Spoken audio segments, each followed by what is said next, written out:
నమస్తే. ఈరోజు నేను అనాహత చక్రం గురించి చెప్పాలనుకుంటున్నాను. అనాహత చక్రం 4వ చక్రం. సో, దీనికి బీజాక్షరం వచ్చేసి ఎం అని.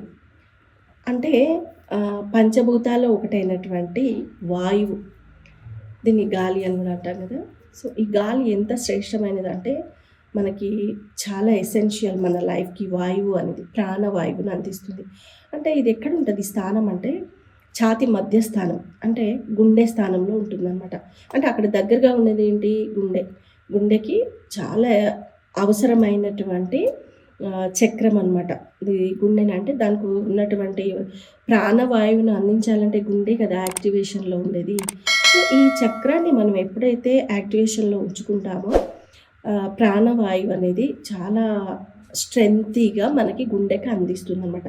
అప్పుడు అందించడం ద్వారా మనకి బ్లడ్ సర్క్యులేషన్ అంటే బ్లడ్‌ని ఒక విధంగా మణిపూరక చక్రం అంటే మణిపూరక చక్రం నుంచి డైజెషన్ అయినటువంటి ఆహారాన్ని బ్లడ్ రూపంలో మనకి తయారైన తర్వాత అన్ని ఆర్గాన్స్‌కి అందించాలంటే గాలి అనేది ఇంపార్టెంట్. అంటే గుండెకి గాలి అందించాలి. అప్పుడే బ్లడ్ అంతా సర్క్యులేట్ చేస్తూ ఉంటుందన్నమాట. గాలి రూపంలో ఈ గుండెకు ఆ శ్వాసను అందించడం వల్ల ఆ గుండె పనితీరు చురుకుగా సాగుతుందన్నమాట. సో, ఇది ప్రాణవాయువును డెవలప్ చేస్తుందన్నమాట. అదేవిధంగా ఇంకొక విషయం చెప్పాలి.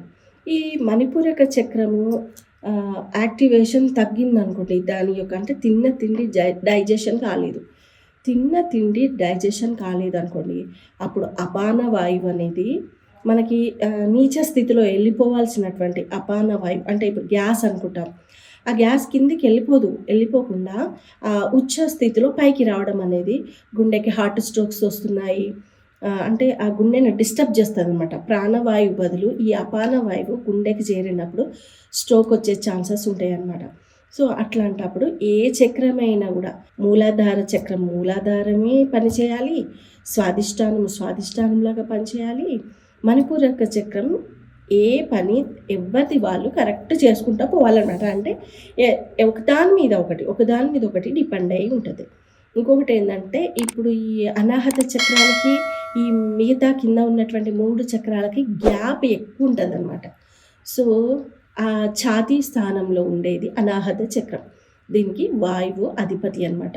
సో, మనం వాయువుని మన గుండెకి సరిగ్గా అందించాలి, పర్ఫెక్ట్గా ఉండాలి అనుకున్నప్పుడు స్ట్రోక్స్ రాకుండా పర్ఫెక్షన్ ఉండాలి, మన వాయువును కరెక్ట్ ఉచ్చస్థితి నీచ స్థితి కరెక్ట్గా ఉండాలంటే అనాహత చక్రాన్ని కరెక్ట్గా మనం యాక్టివేషన్లో ఉంచుకోగలిగితే, దాని సాధన జరిగితే మనకు ఈ ప్రాబ్లమ్స్ అన్నీ ఈ హార్ట్ స్ట్రోక్స్ ఇలాంటివి ఏం జరగకుండా ఉబ్బసం వ్యాధి అవి ఇవి అంటారు. సో, అంటే ఇంకా చెప్పాలంటే అనాహత చక్రం గురించి ఊపిరితిత్తుల యొక్క అంటే గాలితోనే కదా నడిచేది.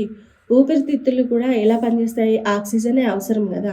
మంచి చెడు అనేది మనకి కావాలి అనంటే మంచి గాలి, చెడు గాలి కావాలనుకుంటే సో, చెడును పంపింగ్ చేసి కిందికి పంపడం, మంచి గాలిని గుండెకి అందించే స్థితి అన్నది ఊపిరితిత్తులు కూడా చేస్తాయి కాబట్టి అనాహత చక్రాన్ని మనం ఎప్పుడూ ఎల్లవేళలా యాక్టివేషన్‌లో ఉంచుకొని సాధన చేస్తూ ఉండాలన్నమాట.